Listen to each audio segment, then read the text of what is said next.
Jeudi 28 mars, bienvenue dans le 20h, vous êtes sur RTI 1, les titres. Audience solennelle de rentrée de la Cour des comptes en ce jour, en présence du chef de l'État Alassane Ouattara. L'événement a aussi permis l'installation du procureur général de la Cour, de magistrats de siège et d'avocats généraux.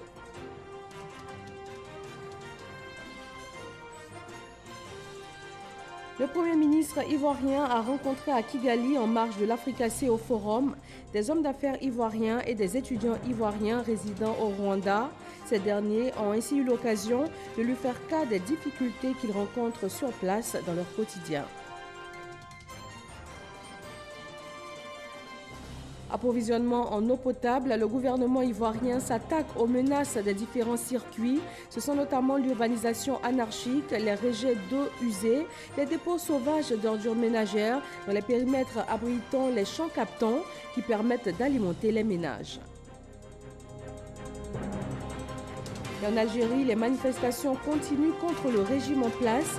Les milieux économiques s'inquiètent d'une potentielle fuite des capitaux. Mais la Banque d'Algérie montre au créneau pour mettre les choses au point. Aucune augmentation significative des transferts en devises n'a été enregistrée. Bonsoir à tous.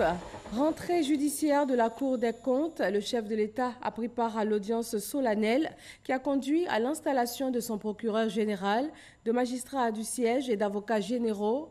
L'institution a ainsi saisi l'occasion pour faire le point sur les dossiers en cours de traitement. Awa Touré.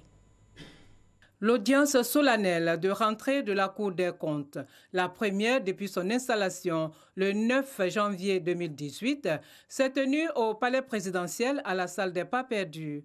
Le président de la République, Alassane Ouattara, qui a placé la bonne gouvernance au rang de ses priorités, a assisté à cette audience solennelle, apportant ainsi son soutien à cette institution qui contribue à la bonne gouvernance et la transparence dans la gestion des finances publiques. Une audience marquée par la présentation officielle du procureur général près la Cour des comptes, Koulibaly Mohamed Vabé, ainsi que l'installation des présidents de chambre, des conseillers maîtres, des avocats généraux et du conseiller référendaire. Excellence, Monsieur le Président de la République, dans un contexte marqué par l'intensification de la lutte contre la corruption, l'avènement de la Cour des comptes devrait apparaître comme un signal fort et devrait contribuer à instaurer la bonne gouvernance dans la gestion des finances publiques. La mise en place du parquet général près la Cour des comptes achève la création de cette institution judiciaire indispensable à la conduite des affaires publiques. Le président de la Cour des comptes, le professeur Diomandé Kanvali, a pour sa part exprimé toute sa gratitude au président de la République pour sa présence à cette rentrée judiciaire et surtout pour ses actions en faveur de l'amélioration de la gouvernance publique. Excellence, Monsieur le Président de la République, votre engagement en faveur d'une gestion plus vertueuse des finances publiques pour faire de la Côte d'Ivoire un pays émergent vous a poussé à poser plusieurs actes forts, notamment en permettant à la Cour des comptes de devenir une institution de la République. Monsieur le procureur général, Mesdames et Messieurs les présidents de chambre, Mesdames et Messieurs les conseillers et les avocats généraux, la présente audience solennelle de rentrée au cours de laquelle vous venez d'être installés intervient en pleine réforme de la gestion des finances publiques.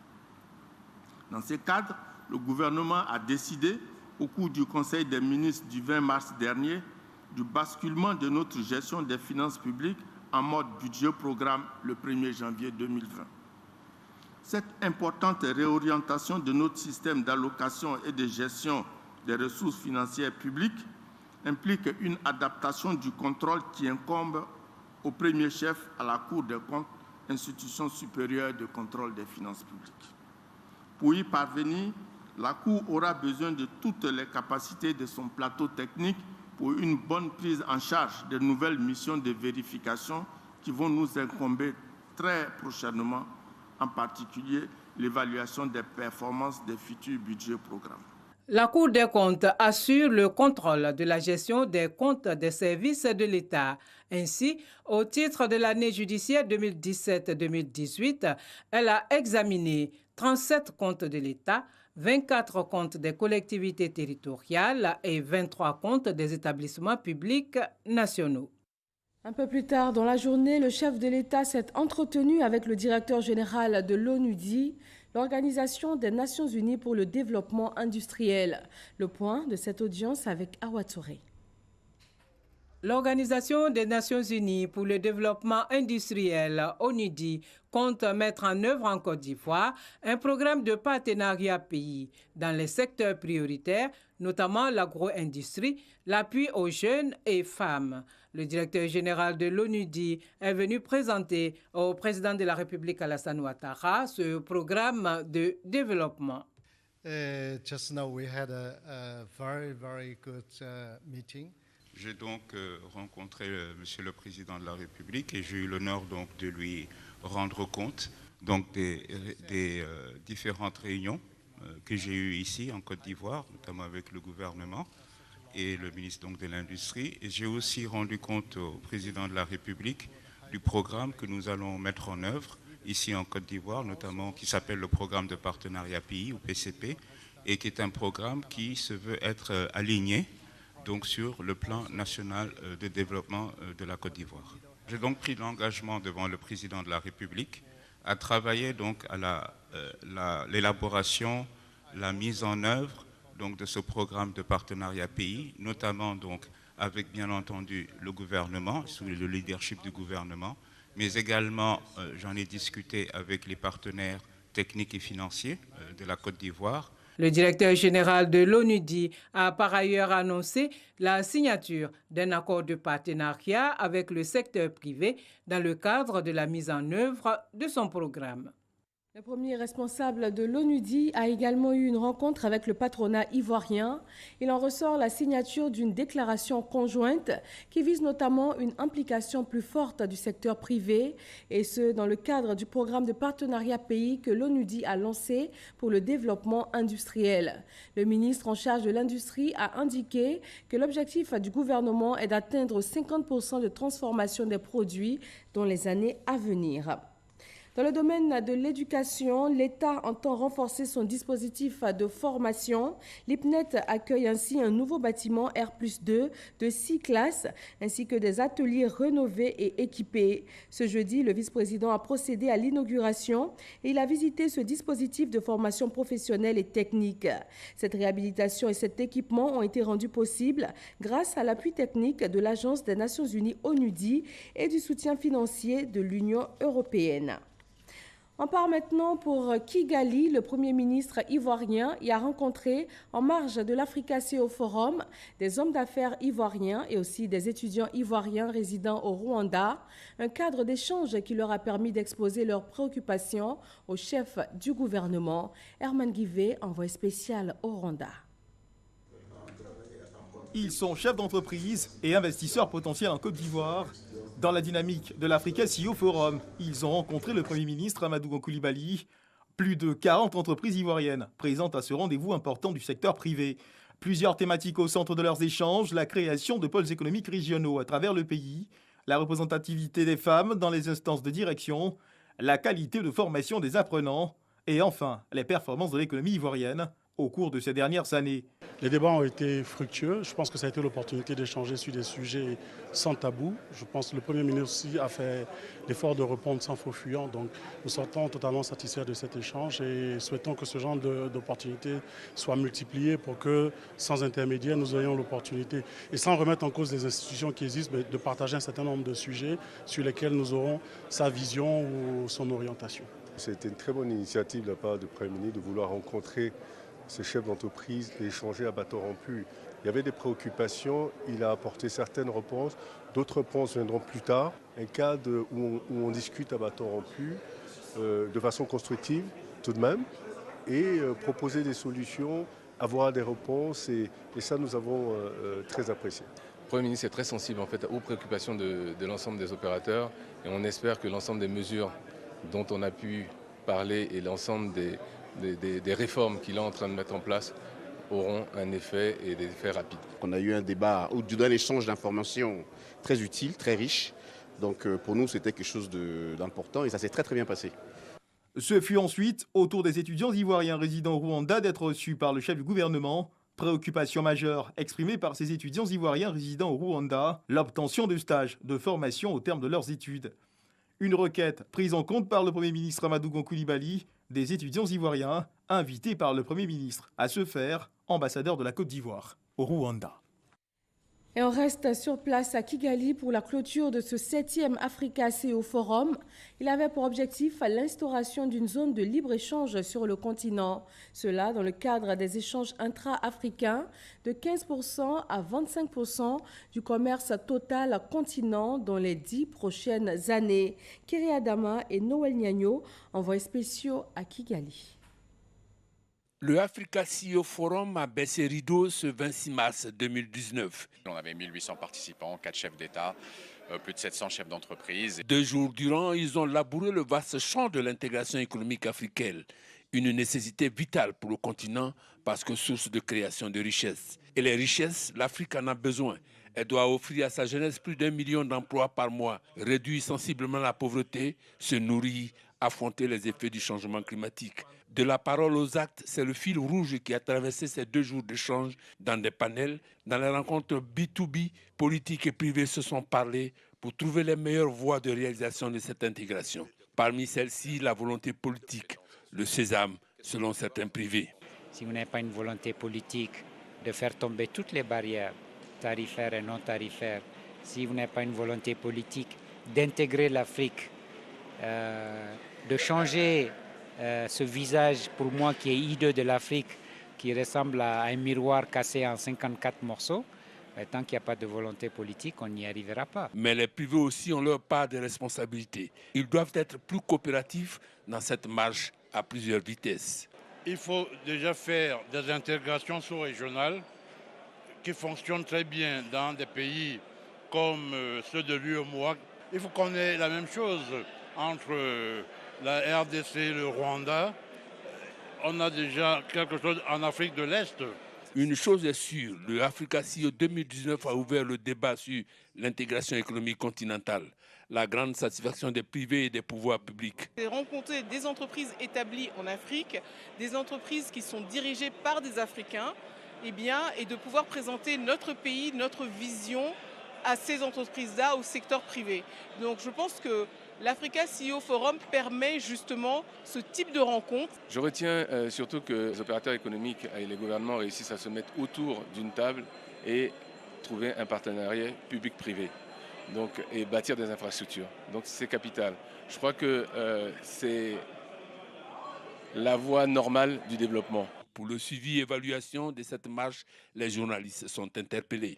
Les journalistes nous posent des questions tous les jours en nous demandant quel progrès vous avez fait. Les responsabilités sont partagées, à chacun de jouer sa partition et ce sera le début du commencement de la réalisation de ce marché commun africain. Au devant de la scène politique ivoirienne, les concertations entre la société civile et le gouvernement pour la réforme de la commission électorale indépendante CEI. Au nombre des points de discussion, la composition de la commission centrale avec la présence ou non de représentants de partis politiques ou encore la représentation de la société civile. Plus d'informations à ce sujet avec Didier Nguesson et Michel Digré. Les concertations entre la société civile et le gouvernement pour la réforme de la commission électorale indépendante se poursuivent. Les 2 partis se sont rencontrés ce jeudi à la primature pour harmoniser les points de discussion. 3 coalitions de la société civile représentant une 50aine d'organisations ont tour à tour présenté leurs propositions. Le Premier ministre fait la synthèse. Sur, je dirais, la composition de la commission centrale, donc je vois 2 questions à continuer de discuter. 1, la présence ou non des partis politiques. 2, la présence ou non des institutions, donc de la République ou du gouvernement. Sachant que leur présence, en général, vise à faciliter un certain nombre d'opérations, de vote Et nous avons chacun le diagnostic des difficultés opérationnelles au niveau de la CEI, avoir quelquefois un outil qui ne peut pas s'appuyer sur l'État avec tous ses démembrements et tous ses moyens pour un certain nombre de tâches. Donc c'est un débat. Au total, 5 points de discussion ont été arrêtés de commun accord entre la société civile et le gouvernement. Les échanges se poursuivront en comité réduit. À cet effet, la PDH, la plateforme des organisations de la société civile pour l'observation des élections en Côte d'Ivoire, et les autres organisations désigneront 5 représentants pour autant de membres de l'exécutif. Les discussions reprendront mi-avril. Les points d'accord, de désaccord et l'arbitrage, tout sera passé au peigne fin pour une CEI consensuelle et des élections apaisées en 2020. Le 1er avril prochain verra l'ouverture officielle de la session ordinaire de l'Assemblée nationale. Le chef de l'État va prendre part à cette cérémonie solennelle d'où il va s'adresser à la nation. Des informations données ce jeudi par Amadou Soumaoro, président de l'Assemblée nationale. Moussa Konaté. Le chef de l'État Alassane Ouattara sera présent à l'ouverture officielle de la session ordinaire de l'Assemblée nationale pour l'année 2019. Ce lundi 1er avril, le président de la République va s'adresser à la nation depuis la tribune de l'hémicycle. L'annonce est faite par Amadou Soumaoro, le président de l'Assemblée nationale, à l'issue de la réunion du bureau du Parlement ivoirien. Le président de la République, le chef de l'État, nous fait honneur de venir assister à cette importante cérémonie. Et le bureau s'en est félicité et j'ai demandé au bureau que l'arrivée du président de la République honore notre prestigieuse institution. C'est la première réunion du bureau de l'Assemblée nationale présidée par Amadou Soumaoro. Le chef du Parlement se félicite de la convivialité qui a prévalu au cours de la séance.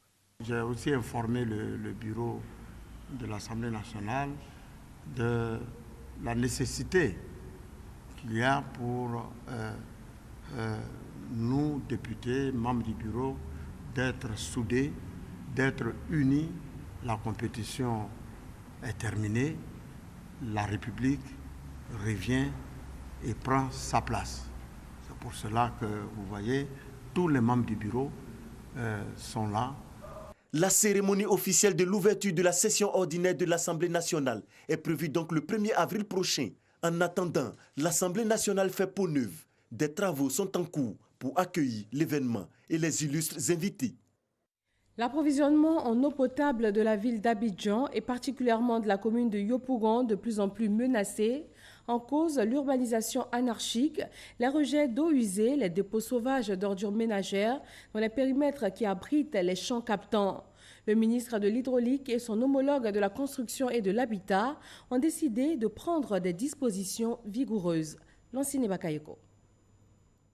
Ces habitants de Jesco-Judée, dans la périphérie communale de Yopougon, profitent de la visite des autorités en charge de l'eau potable pour exprimer à leur manière les difficultés qu'ils rencontrent pour avoir le liquide vital. On a un problème d'eau. Ça fait plus de 6 mois. On ne gagne pas l'eau. Un accueil mouvementé qui en dit long sur l'indisponibilité chronique de la denrée.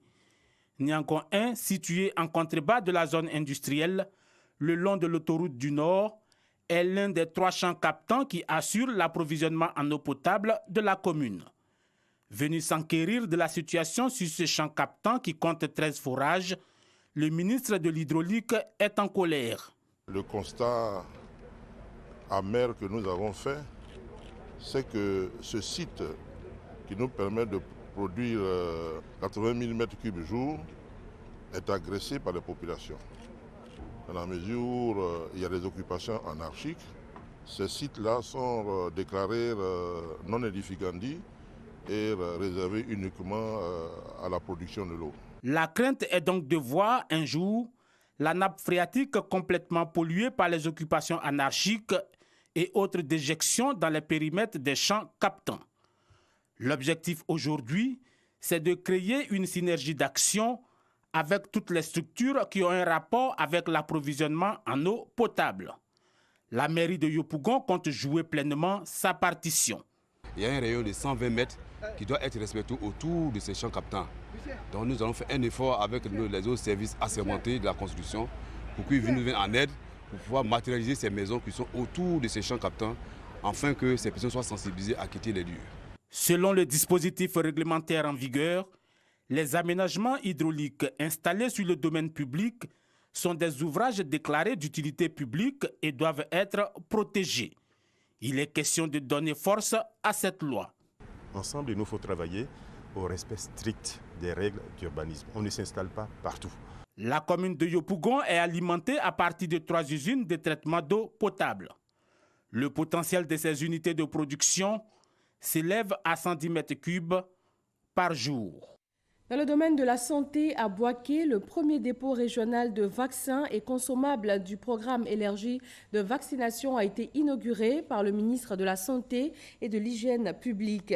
Un investissement de plus de 200 millions de francs CFA qui va renforcer le système de vaccination en Côte d'Ivoire. Kader Sokodogo. Bonne ambiance dans la cour des districts sanitaires de Boaké. L'événement est de taille. Boaké abrite désormais le tout premier dépôt régional de vaccins et consommables du programme élargi de vaccination PEV. À partir de Boaké, c'est tout le Béquet, mais aussi le Béré, le Hambol et l'Ifou qui seront ravitaillés en vaccins et en intrants pour le PEV. Ce dépôt recevra 3 mois de stock de vaccins.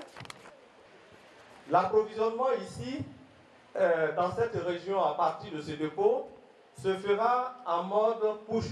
Chaque mois, un véhicule utilitaire et un véhicule frigorifique vont donc aller dans chacun des districts pour livrer les vaccins. Cela évitera le déplacement des districts vers les dépôts et qui constitue une perte de temps. Le dépôt régional PEV de Boaké a coûté plus de 200 millions de francs CFA. Il comprend 4 nouvelles chambres froides pour une bonne conservation des vaccins. Il est le fruit de la bonne coopération entre la Côte d'Ivoire et ses partenaires que sont Gavi et l'UNICEF. À Bengourou, Boisflé, Daloa, Divo, Korogo, Man et Boisflé vont suivre. La politique sanitaire du gouvernement est en œuvre pour le bien-être des populations. Ce renforcement sensible de nos infrastructures à la veille de la généralisation de la couverture maladie universelle qui interviendra sûrement le 1er octobre prochain. Ce renforcement donc est la marque d'adhésion de nos différents partenaires à la politique mise en place par son Excellence Alassane Ouattara, président de la République de Côte d'Ivoire, et conduite par le Premier ministre Amadou Gon Coulibaly.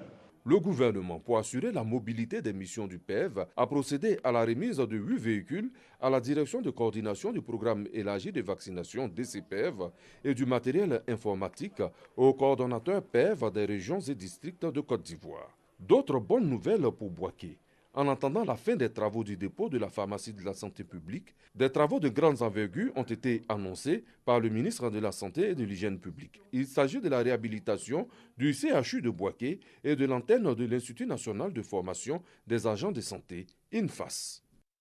Le Conseil supérieur de la presse a un nouveau président. Il a été officiellement installé par le ministre de la Communication et des Médias. Sidi Touré a visité le nouveau siège du CSP. Il a également réitéré la volonté du gouvernement d'assainir le secteur de la communication publicitaire. Issaïo. Double cérémonie d'installation du nouveau président du Conseil supérieur de la publicité, CSP, Maurice Ago, élu à l'issue d'une assemblée générale ordinaire et de remise des clés de 2 véhicules au capitaine Yo Bakari, patron de la brigade de la communication publicitaire, par le ministre de la Communication et des Médias, Sidi Timoko Touré. Mission de la brigade, assainir le secteur de l'affichage publicitaire dans le district d'Abidjan. Il est important que les uns et les autres comprennent que force doit demeurer à la loi. L'assainissement est nécessaire pour que les entreprises puissent bénéficier du fruit de leurs investissements. L'assainissement est nécessaire pour pouvoir protéger nos différents concitoyens qui souvent font des accidents parce qu'un panneau est mal placé, qui font des accidents parce qu'ils sont éblouis par les différents objets de communication publicitaire dans la rue. Donc avec le soutien du gouvernement, nous sommes venus doter la brigade de la communication publicitaire pour qu'elle puisse mener, faire son travail comme il le faut dans les... Cette double cérémonie a été l'occasion pour le ministre de la Communication et des Médias de visiter les locaux du nouveau siège du Conseil supérieur de la publicité à la 7e tranche à Angré, dans la commune de Cocody. Le Conseil supérieur de la publicité a donc ouvert son tout nouveau siège. À l'aéroport international Félix Houphouët-Boigny d'Abidjan, depuis minuit ce mercredi, l'Agence pour la sécurité de la navigation aérienne en Afrique et à Madagascar, ASECNA, utilise un guidage radar. Il permet aux agents au sol de communiquer directement des informations aux pilotes dans un rayon de 400 km autour de l'aéroport, ce qui améliore la sécurité des vols et rend plus fluide le trafic aérien.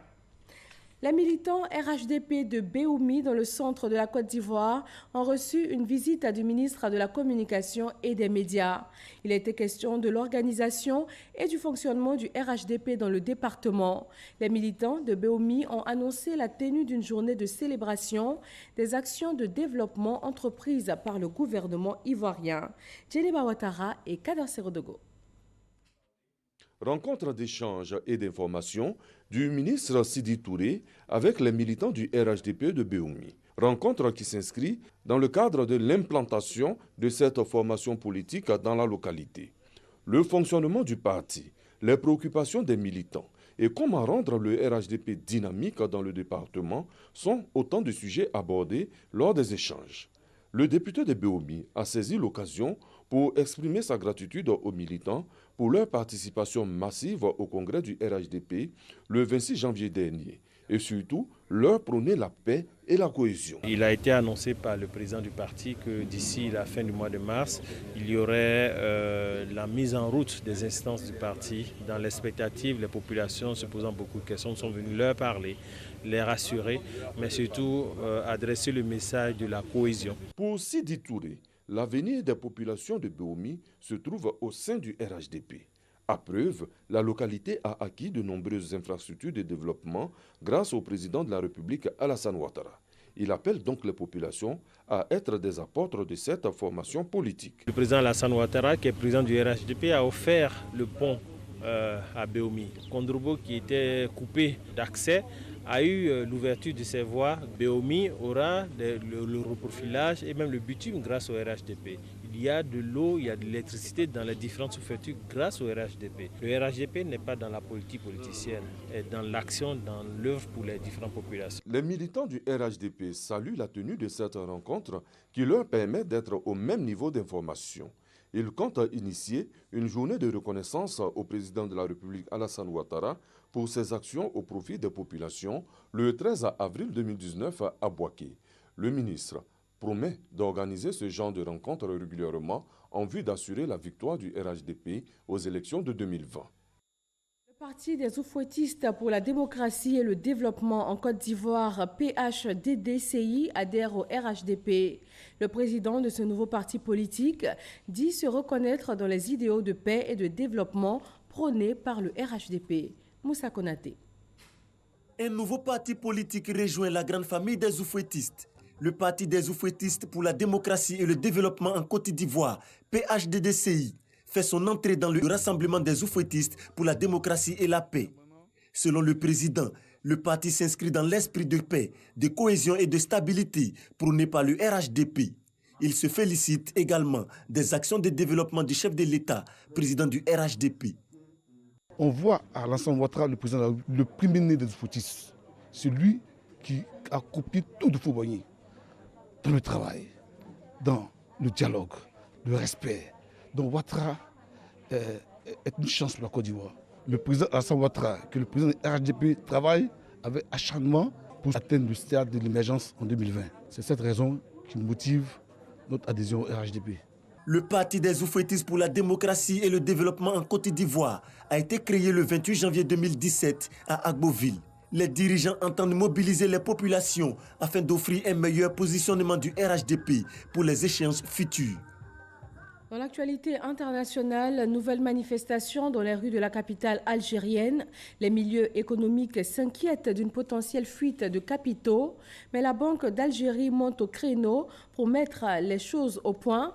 L'institution bancaire précise qu'il n'y a aucune augmentation significative des transferts en devises par rapport au même mois des 3 années précédentes. Et voilà, c'est tout pour ce 20h. Merci de nous avoir suivis. Retrouvez à 23h Kolo Koulibaly et demain 13h Hamza Diaby. Bonne fin de soirée à tous.